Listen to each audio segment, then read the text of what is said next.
I need to prepare a bouquet for one low-budget wedding, and since garden-style bouquets with fancy flowers remain in fashion this year, I thought why not use my garden flowers? Outside of my window is September, and the garden is full of flowers: dahlias, amaranth, zinnia, hydrangea, and for greenery, Dusty Miller. At the request of my bride, I shall concentrate on shades of pink and white and light green and silvery greens, although I have many yellow and orange colors, but this is my bride's request. I cut dahlias in advance as they open and bloom very slowly, and I store them in the refrigerator. They are perhaps the most delicate flowers. Hydrangea has become hardened already, and it's pretty strong so that the likelihood that it will wither in the bouquet has passed. If the hydrangea is cut in the fall, it will usually dry out in the same state, but it will still look good. At this time, I usually cut my panicle hydrangea for dry flower arrangements. I have a couple of orchids from indoor plants, and indoor ivy can also be cut for greenery. The bouquet must be done the day before the wedding or in the morning of the wedding day. The stems of all flowers must be cleaned of excess greenery. Since there are many leaves left from the stems of the Dusty Miller, I can also use them. Dusty Miller is a rather whimsical plant with respect to moisture, and it can wilt if it gets too dehydrated. So I put a small piece of wet cotton wool at the base of the bunch of leaves and wrap everything first with wire and then with floral tape. I will do the same with pieces of hydrangea, since the flowers of panicle hydrangeas are very large and it is not convenient and wasteful to use them entirely. Thus, using cotton wool and ribbon, I will prepare additional flowers for the bouquet and additionally save floral material.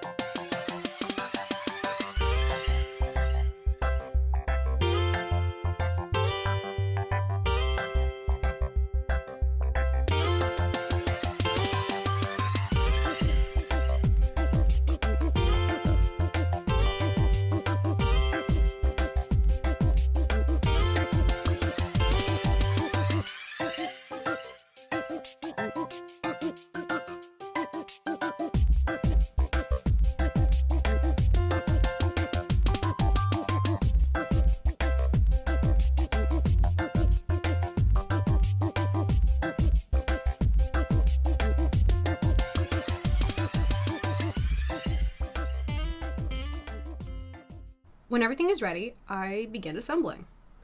Garden-style bouquets do not need to be even or perfectly shaped. Light asymmetry is quite acceptable. At the beginning, I need to decide on the size of the bouquet. The larger the plant diameter, the lower it is necessary to begin gripping your bouquet, and vice versa. The smaller the plant final diameter, the higher the grip point should be placed. This is a simple floristic trick and perhaps one of the most common mistakes a beginner makes. If you make the initial grip immediately high, then later it will be very difficult to arrange a bouquet of a larger diameter. You do not need to grip the stems too tightly in your hand.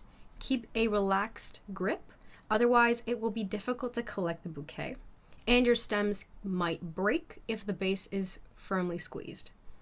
In the center, as a rule, following the rules of floral design, the largest and most attractive flowers are placed there, and this is called the focal point.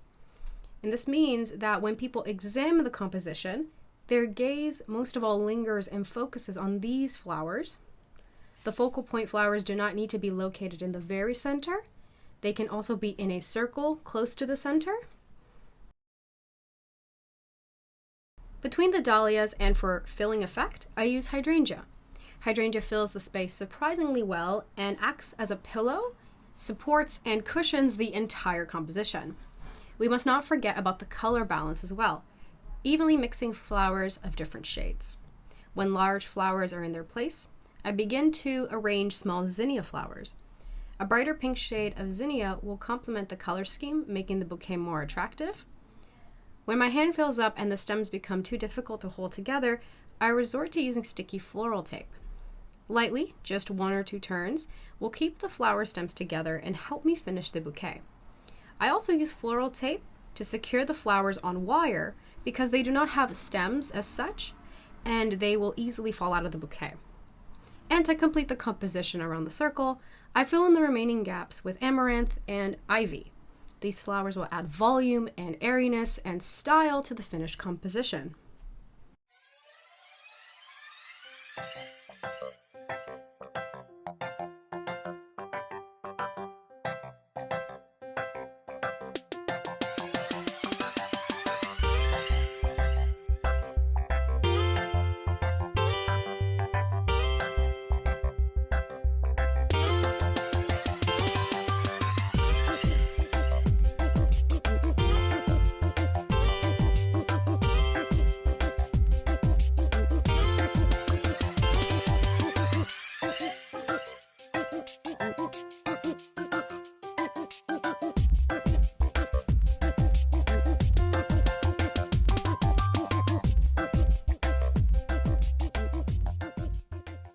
When the bouquet is assembled, I critically examine it, correct it from all sides, and only after that do I begin to tighten the flower stems with a ribbon. If this is done when the bouquet is already assembled, the contraction does not significantly affect the final diameter of the bouquet, since the outermost flowers still remain at an angle. When the handle of the bouquet is pulled together, all the stems and the wired stems are fixed. Without cutting off the tape, I turn it out with the sticky side out, and I wrap the handle so that, once again, the sticky part is up.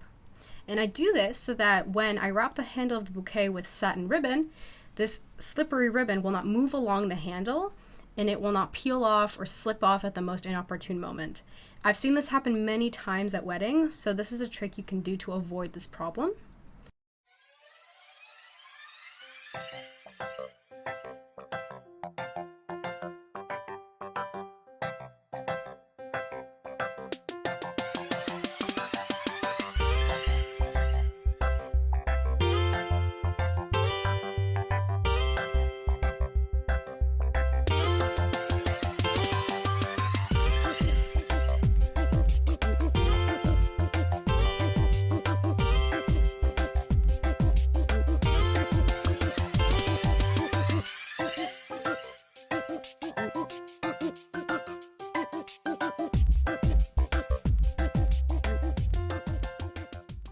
If the bouquet is prepared the day before the wedding, then the open stems of flowers can be dipped in water in a vase and placed in a refrigerator or cold room overnight.